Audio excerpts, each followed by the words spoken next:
Belgium may be a small country in Western Europe, but do not let its size fool you for even a single second, because this compact and quietly extraordinary nation plays a role in global politics, history, culture, and international affairs that is completely out of proportion to its modest geographic footprint. And today, on Map Dive, we are going to explore every fascinating corner of this remarkable country and discover exactly why Belgium is one of the most influential, most culturally rich, and most surprisingly captivating nations on the entire European continent. From the breathtaking medieval architecture of its ancient city centers, to the gleaming modern buildings that house the most powerful political institutions in the Western world, from the cobblestone streets of Bruges with their mirror-still canals and fairy-tale Gothic spires, to the bustling cosmopolitan boulevards of Brussels, where dozens of languages are spoken and the fate of an entire continent is debated and decided. Belgium is a country that rewards curiosity, that surprises every visitor with its depth and its complexity, and that has contributed to the world in ways that most people never fully appreciate until they take the time to look closely. Before we dive in, take a moment to picture Brussels, that elegant and sophisticated capital city where medieval grandeur meets modern European ambition, where the most ornate and beautiful public square in Europe sits just a few minutes' walk from the headquarters of the European Union. Picture Bruges, that impossibly picturesque medieval city of canals and belfries, and Gothic churches, so perfectly preserved that it looks like it was lifted directly from a painting and set down gently into the present day. And picture the Grand Place in Brussels, that magnificent central square surrounded by gilded guildhouses and the Gothic town hall, a place so beautiful that Victor Hugo himself once called it the most beautiful square in the world. These are just glimpses of what Belgium has to offer, and by the end of this video, you are going to understand why this small country in the heart of Western Europe is one of the most fascinating places you could ever choose to explore. So let us get started, and welcome to Belgium. Let us begin with where Belgium is and what its geography looks like, because understanding the physical landscape of this country is essential to understanding everything else about it, from its history and its politics to its culture and its economy. Belgium is located in Western Europe, nestled at the very heart of the continent in a position that has made it one of the great crossroads of European civilization for thousands of years. It is a relatively small country, covering just over 30,000 square kilometers, which makes it roughly the size of the state of Maryland in the United States, or slightly smaller than Switzerland, and yet within that compact area it manages to pack an extraordinary variety of landscapes, cultures, and histories that would do credit to a country many times its size. Belgium shares its borders with 4 countries, France to the south and southwest, Luxembourg to the southeast, Germany to the east, and the Netherlands to the north. And this position at the intersection of the Latin and Germanic worlds of Europe has profoundly shaped Belgium's character, giving it a cultural complexity and a linguistic diversity that are quite unique in the world. To the northwest, Belgium has a short but significant coastline along the North Sea, stretching for about 67 kilometers from the French border to the Dutch border, and home to a string of popular beach resorts and fishing towns that have attracted visitors since the 19th century, when the Belgian coast first became fashionable among the European aristocracy and wealthy middle classes. The geography of Belgium is characterized by a striking contrast between the flat, low-lying north and the hillier, more rugged south. The northern part of the country, which corresponds roughly to the Flemish region, is dominated by flat coastal plains, fertile agricultural land, and the broad, slow-moving rivers, and canals that have been central to Belgian commerce and trade since the Middle Ages. This northern landscape is in many ways an extension of the great North European plain that stretches from France through Belgium and the Netherlands all the way to the eastern borders of Germany and Poland, and its flatness and fertility have made it one of the most densely populated and economically productive regions in Europe for centuries. The southern part of Belgium, which corresponds roughly to the Walloon region, is a completely different world, characterized by the rolling forested hills and deep river valleys of the Ardennes, a highland region that covers much of southern Belgium and extends into Luxembourg, Germany, and northern France. The Ardennes is a place of great natural beauty, with dense, deciduous, and coniferous forests covering the hills, clear, fast-flowing streams cutting through deep rocky valleys and small stone villages, tucked into the folds of the landscape with a quiet, timeless quality that feels worlds away from the busy urban centers of northern Belgium. The Ardennes has also played an important role in European military history, most famously as the setting of the Battle of the Bulge in the winter of 1944 to 1945, one of the largest and bloodiest battles of the Second World War, when German forces launched a massive surprise counteroffensive through the forested hills in a last desperate attempt to turn the tide of the war. The Meuse River is one of Belgium's most important waterways, rising in France and flowing northward through the heart of the Walloon region, passing through the cities of Namur and Liège before crossing into the Netherlands and ultimately emptying into the North Sea. The Meuse has been a vital artery of trade, communication, and industrial activity in southern Belgium for centuries, and the valley it carves through the Ardennes landscape is one of the most scenic and historically significant river corridors in Western Europe.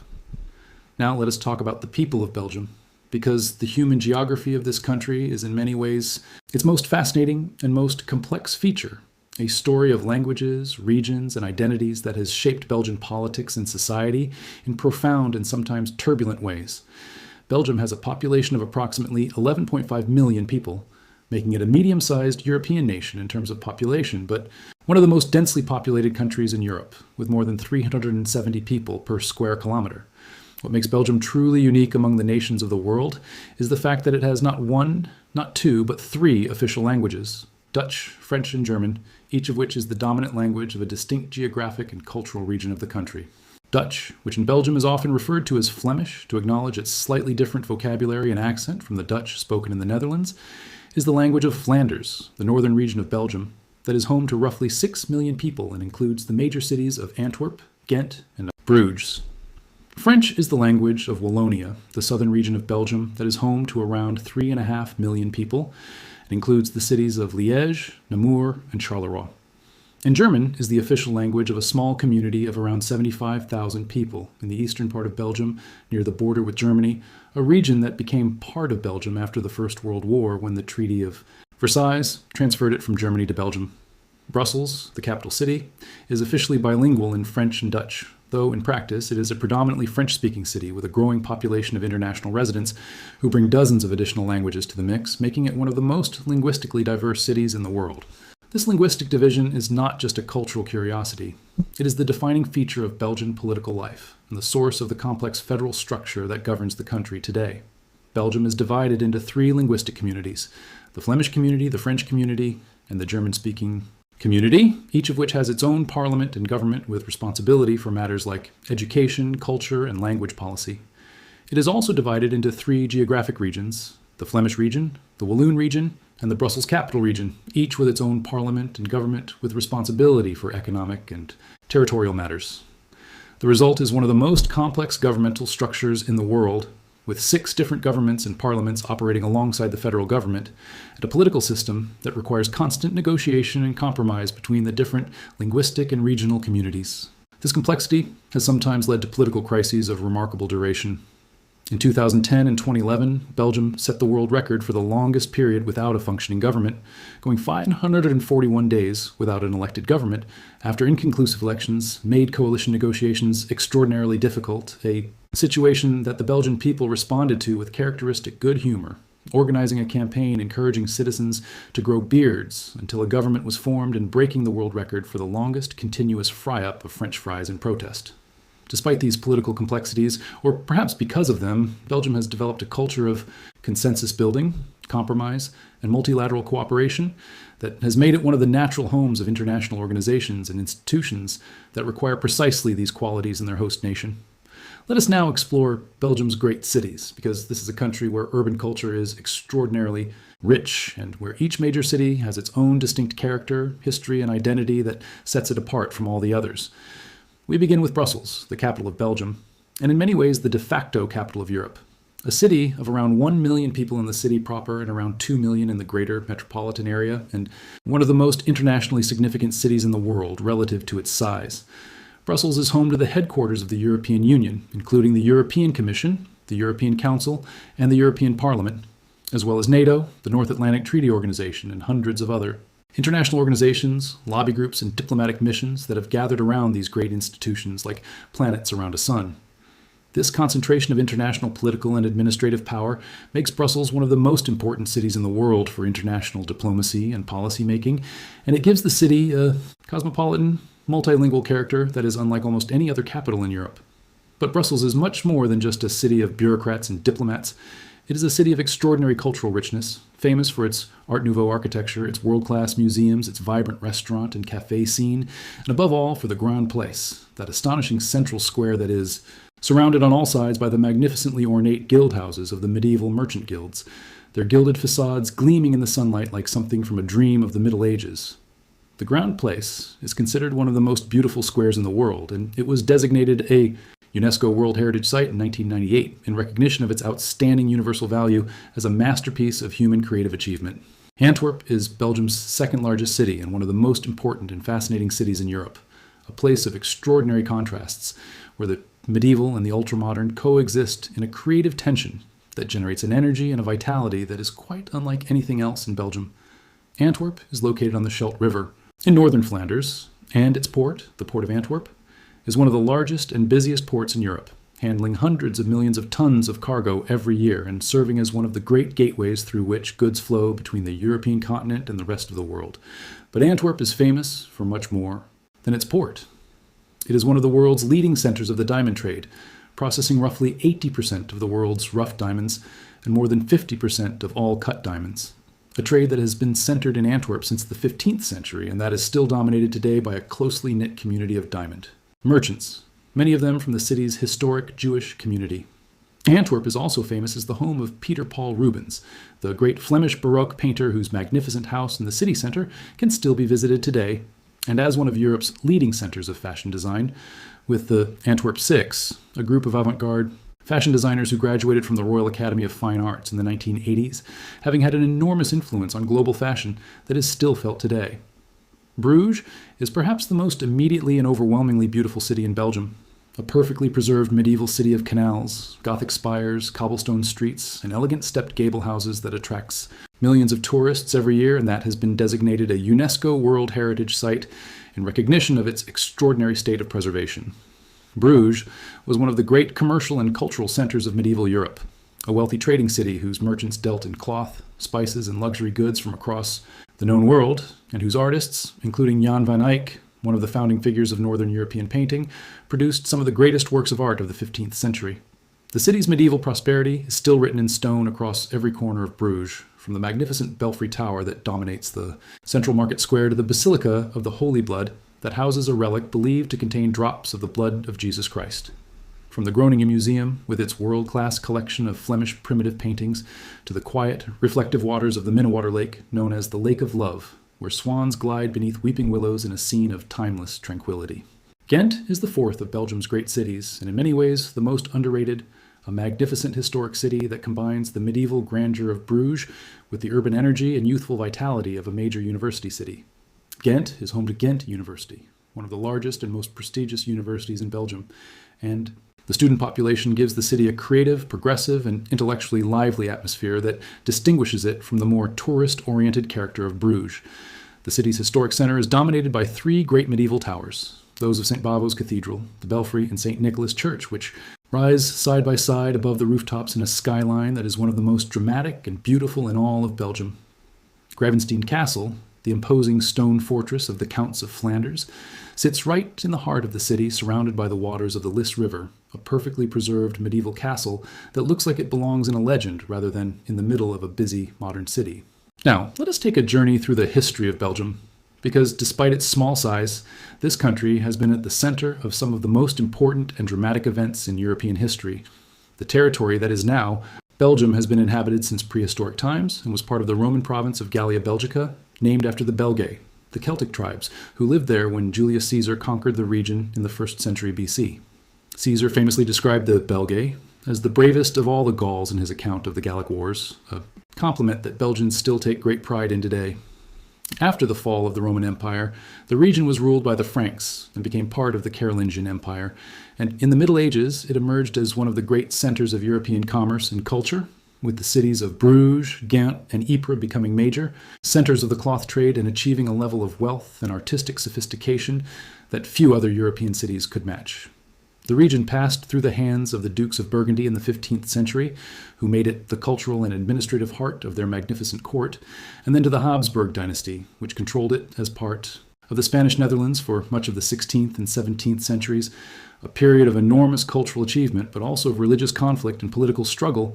as the Protestant northern provinces revolted against Spanish rule and eventually won their independence as the Dutch Republic, while the predominantly Catholic southern provinces, including what is now Belgium, remained under Spanish and then Austrian Habsburg control. Belgium's independence as a separate nation came only in 1830, when a revolution inspired by the July Revolution in France broke out in Brussels and led to the separation of the southern provinces from the Kingdom of the Netherlands, to which they had been joined by the Congress of Vienna in 1815 after the Napoleonic Wars. The new Kingdom of Belgium was recognized by the major European powers in 1831, and the young nation chose Leopold of Saxe-Coburg and Gotha as its first king, founding a royal dynasty that continues to reign today. Belgium industrialized rapidly in the 19th century, becoming one of the first countries in continental Europe to undergo the Industrial Revolution. And by the end of the century, it was one of the most prosperous and industrially advanced nations in the world. It also became a colonial power, with King Leopold II personally acquiring the Congo Free State in Central Africa as his private property in 1885, a colonial enterprise that became notorious for its extraordinary brutality and exploitation of the Congolese people, and that remains one of the darkest chapters in Belgian history. Belgium's experience in the two world wars of the 20th century was devastating. In the First World War, Germany violated Belgium's internationally guaranteed neutrality and invaded the country in August 1914, triggering Britain's entry into the war and subjecting Belgium to 4 years of brutal German occupation. The battles of Ypres, fought in the Flemish countryside in 1914, 1915, and 1917, were among the bloodiest and most terrible of the entire war, and the poppy fields of Flanders, where hundreds of thousands of soldiers from Britain, France, Canada, Australia, and many other nations lie buried, became one of the most powerful symbols of the tragedy and waste of the First World War. In the Second World War, Germany once again invaded and occupied Belgium in May 1940, and the country endured 4 years of occupation before being liberated by Allied forces in the autumn of 1944. After the war, Belgium emerged as one of the founding members of the European Coal and Steel Community in 1951, and the European Economic Community in 1957, the institutions that eventually became the European Union, and Brussels was chosen as the seat of the major EU institutions, cementing Belgium's role as the political heart of the European project. Belgium's economy today is one of the most developed and prosperous in the world, built on a foundation of international trade, high-value manufacturing, advanced services, and the remarkable economic activity generated by the presence of so many international institutions and organizations in Brussels. Belgium has always been a trading nation, and trade and logistics remain central to the Belgian economy today. The port of Antwerp is the second largest port in Europe after Rotterdam, and one of the most important cargo handling facilities in the world, serving as the gateway through which an enormous proportion of European imports and exports flow. Belgium is also a major producer of chemicals and pharmaceuticals, with companies like UCB and Solvay playing important roles in the global pharmaceutical and chemical industries. The steel industry, which was once the backbone of the Walloon economy, has declined significantly since its peak in the mid-20th century, but Belgium remains an important producer of specialty steels and metal products. And the service sector, driven by the presence of the EU institutions and hundreds of international organizations in Brussels, generates an enormous amount of economic activity, employing tens of thousands of lawyers, lobbyists, consultants, translators, and administrative professionals who keep the machinery of European governance running every day. Now we come to the part of Belgium that perhaps the world knows best, and that is its extraordinary food culture. Because for a small country, Belgium punches so far above its weight in the world of food that it is genuinely astonishing. Let us start with Belgian waffles, those light, crispy, deeply indented squares of batter that have become one of the most beloved and widely imitated street foods in the world. The Belgian waffle, which actually comes in two distinct varieties, the lighter, crispier Brussels waffle, and the denser, chewier Liège waffle, is one of those foods that seems simple but is actually the product of centuries of refinement and tradition. And when eaten fresh from a street vendor in Brussels or Bruges, topped with fresh strawberries and whipped cream or simply dusted with powdered sugar, it is one of the great simple pleasures of European food culture. Then there are French fries, which, despite their name, were almost certainly invented in Belgium, not France, a fact that Belgians are very proud of and very insistent about. The tradition of deep frying potatoes in Belgium dates back to at least the late 17th century. And the Belgian fritterie, or frietkot, the small street stall or kiosk where fries are cooked fresh in oil and served in a paper cone with a variety of sauces,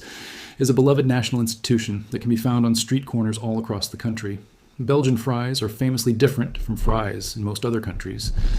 because they are cooked twice, first at a lower temperature to cook the potato through, and then at a higher temperature to achieve the perfect crispy exterior. And the result is a fry of exceptional quality that bears little resemblance to the soggy, mediocre versions served in most of the rest of the world.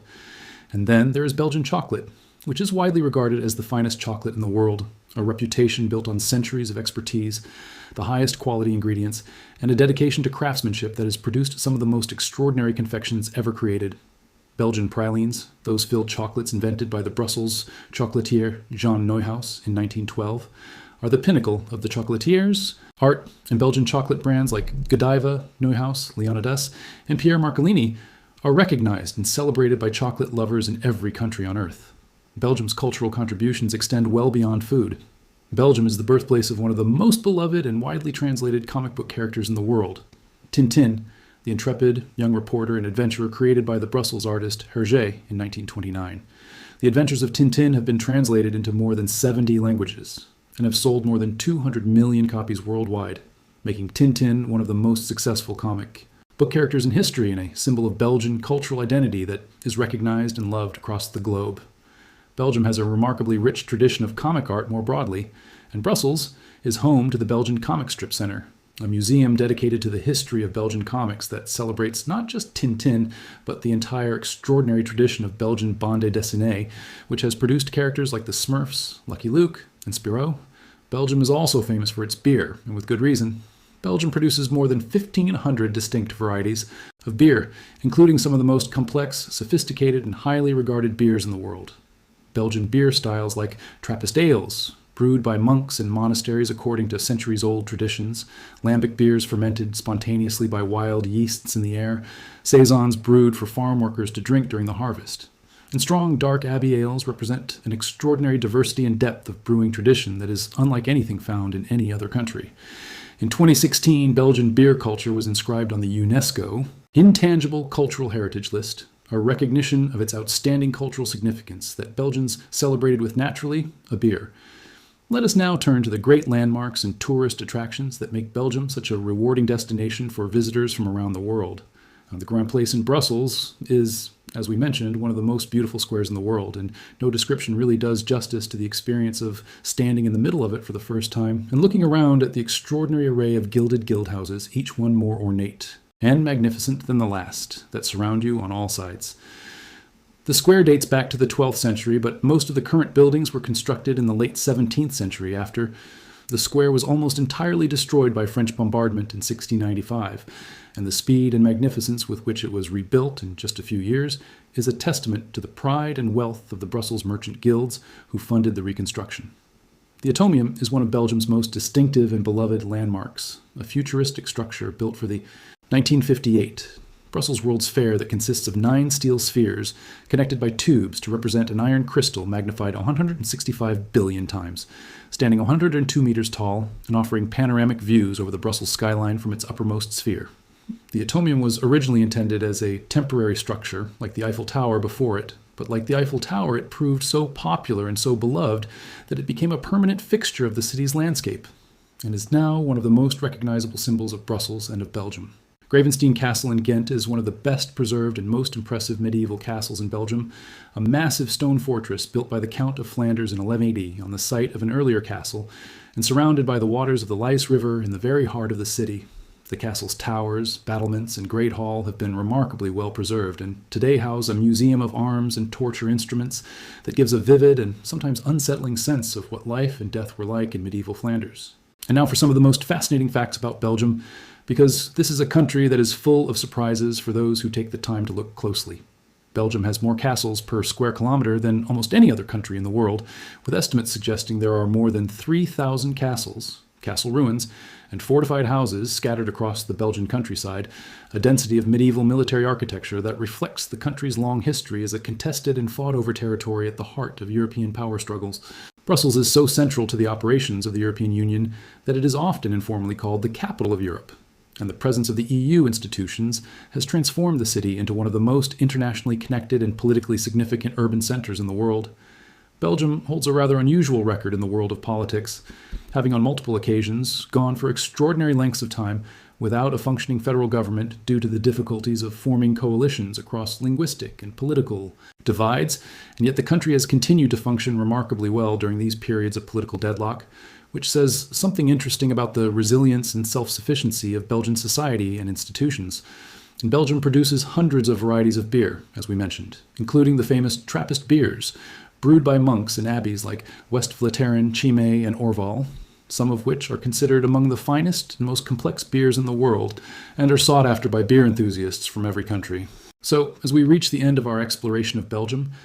Let us take a moment to appreciate just how much this small country has given to the world and how much it continues to contribute to the life of Europe and beyond. Belgium might be small on the map, fitting comfortably within borders that a traveler could cross in just a few hours in any direction,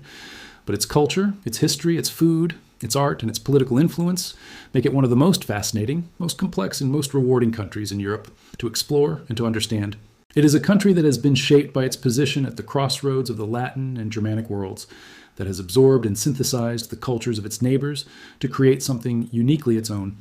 and that has contributed to the world not just great art and great food, but great political ideas, including the European project itself, that most ambitious and most hopeful experiment in international cooperation in human history.